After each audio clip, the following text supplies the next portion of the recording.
High বন্ধুরা, আবারও আমি চলে এসেছি ইশাশ্রী কুকবুক রান্নাঘরে।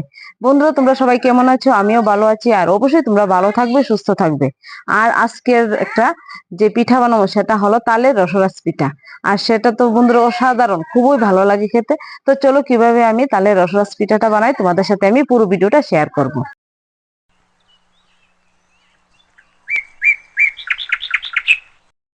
বন্ধুরা, তালের রসরাস পিঠা বানানোর জন্য আমি রান্নাঘরে চলে এসেছি। তো প্রথমে আমি তালটাকে তার খোসা ছাড়িয়ে চেলে নেব।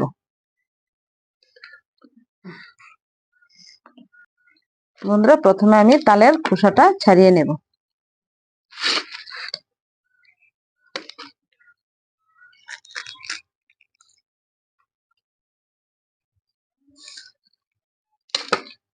তালটার মধ্যে কি বলবো, মানে রস একদম ভর্তি। তালটা চেলে নেওয়ার জন্য এখানে আমি নিয়ে নিচ্ছি বল। তো বলটা এখন ছিদ্র করা আছে। তো আপনারা যেরকম চালনি থাকে সেটা দিয়ে আপনারা তালটাকে চেলে নেবেন। এটার উপর দিয়ে এখন আমি ভালো করে তালটা চেলে নেব।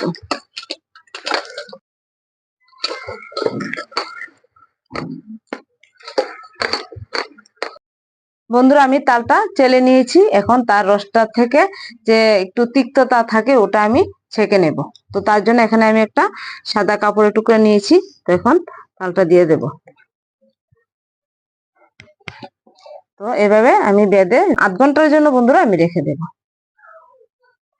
বন্ধুরা, এখন আমি তালের রসরাস পিঠা বানানোর জন্য প্রথমে কড়াইয়ের মধ্যে দুধ দিয়ে দেব। বন্ধুরা, এখানে আমি 250 গ্রাম দুধ নিয়েছি। তো গরুর দুধ, এটা আমি দিয়ে দেব কড়াইয়ের মধ্যে। বন্ধুরা, প্রথমে আমি দুধটা জাল দিয়ে নেব। তালটা যে কাপড়ের মধ্যে রেখেছিলাম, তো এখন বাটির মধ্যে নিয়ে নেব।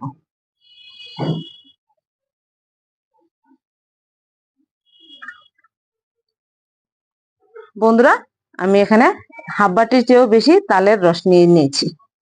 তো এখন দুধের সাথে আমি তালের রসটা দিয়ে দেব।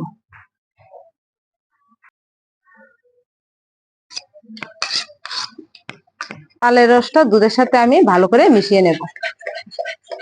দুধ এবং তালের রস একসাথে আমি মিশিয়ে নিয়েছি। বন্ধুরা, আমি এখানে নিয়ে নিয়েছি 200 গ্রাম সুজি। তো সুজিটা এখন দিয়ে দেব। সুজিটাকে এখন ভালো করে আমি দুধ এবং তালের রসের সাথে মিশিয়ে নেব। বন্ধুরা, এই সময় কিন্তু মনে রাখবে গ্যাসের ফ্লেমটা একদম লো আঁচে করতে হবে। এখন দিয়ে দেব 2 টেবিল চামচ চিনি,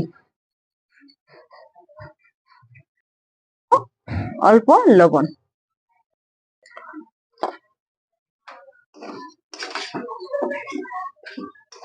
বন্ধুরা, চিনিটাকে ভালো করে আমি সুজির সাথে মিশিয়ে নেব। বন্ধুরা, আমি সব উপকরণ একসাথে মিশিয়ে নিয়েছি। তো এখন বুঝতে হবে যে পিঠা বানানোর জন্য সুজিটা একদম পারফেক্ট ভাবে রেডি হয়ে গেছে। বন্ধুরা দেখুন, এরকম একদম গুল হয়ে যাইলে বুঝতে পারবেন যে পিঠার জন্য একদম সুজিটা পারফেক্ট ভাবে হয়ে গেছে। তো এখন নামিয়ে নেব।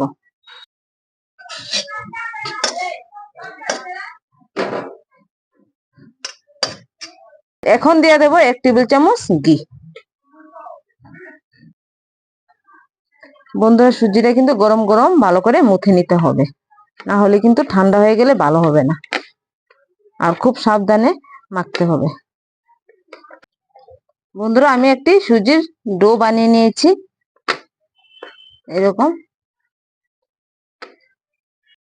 পিঠার জন্য শিরাটা বানিয়ে নেব। বন্ধুরা, আমি যে বাটির মাপে সুজি নিয়েছি, তো সেই বাটির মাপে আমি হাফ বাটি চিনি নিয়েছি। এখন চিনিটা দিয়ে দেব।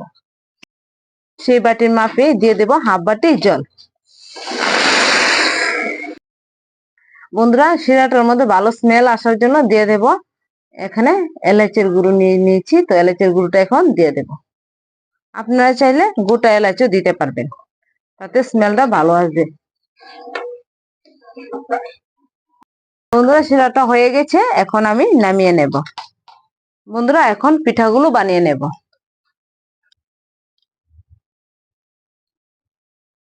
আমি একটা লাড্ডু শেপে নিয়ে নিয়েছি সুজির গুলা, ভালো করে গোল করে নেব 2 হাত দিয়ে।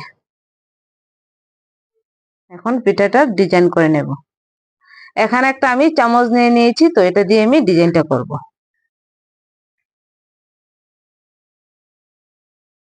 খুব সহজ একটা ডিজাইন, খুব কম সময়ের মধ্যে আপনারা ডিজাইনটা বানিয়ে নিতে পারবেন। তাহলে পিঠাটা খেতেও যেমন সুস্বাদু লাগবে আর দেখতেও খুব ভালো লাগবে। বন্ধুরা, এরকম করে আমি পিঠাটা বানিয়ে নিয়েছি।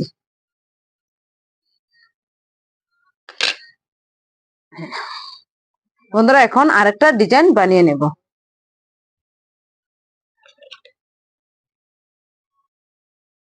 সাইড দিয়ে আমি চামচটা দিয়ে ডিজাইনটা করব।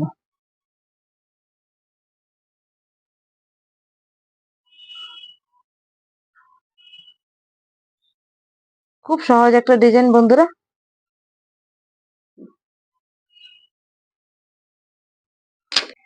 বন্ধুরা, এরকম ডিজাইন করে আমি সবগুলো পিঠা বানিয়ে নেব।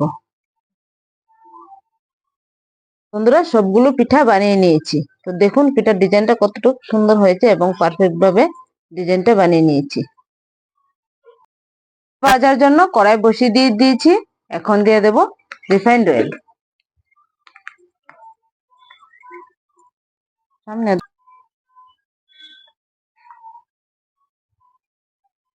এখন পিঠাগুলো দিয়ে দেব তেলের মধ্যে।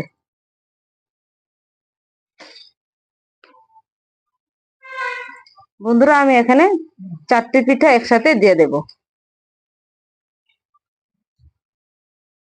বন্ধুরা, পিঠা ভাজার সময় গ্যাসের ফ্লেমটা একদম মিডিয়াম টু লো আঁচে রেখে পিঠাগুলো ভাজতে হবে। তো এখন আমি উল্টে দিচ্ছি।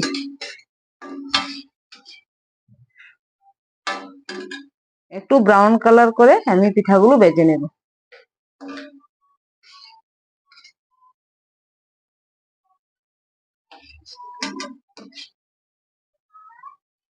এখন আমি নামিয়ে নিচ্ছি।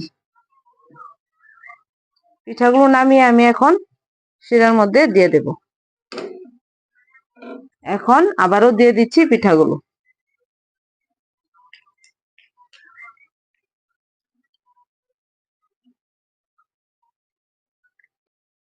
পিঠা আমি এখন একসঙ্গে ভেজে নেব। বাকি পিঠাগুলো হয়ে গেছে, এখন আমি নামিয়ে নেব।